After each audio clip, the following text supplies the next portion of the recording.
These are the terrifying steps you would face if you got chosen to fight in the Colosseum.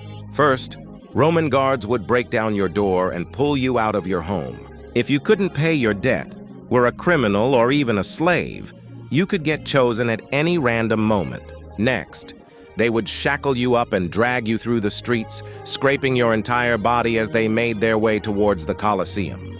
But it gets more brutal. They'll then march around with your body through crowded streets as an example, letting people spit or hit you as they dragged you everywhere.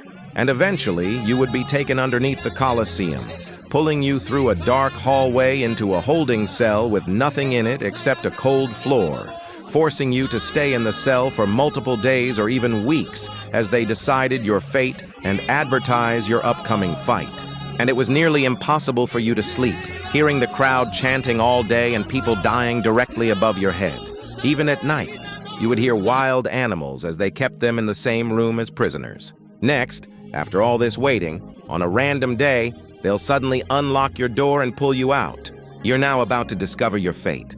If they gave you weapons and armor, you could possibly be a gladiator fighting other prisoners, having the best chance at survival. But if they handed you a dull wooden sword or a towel, your life was already over, facing the punishment called dominatio ad bestias, being thrown into one final small pitch-black cell, hearing the crowd roaring around you, praying to fight something easy, eventually opening the door in front of you, walking out and seeing a crowd of over 50,000 people cheering for your death.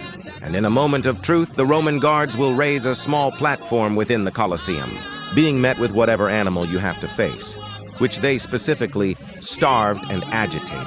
You could try to fight back, but the best thing you could do is accept your fate.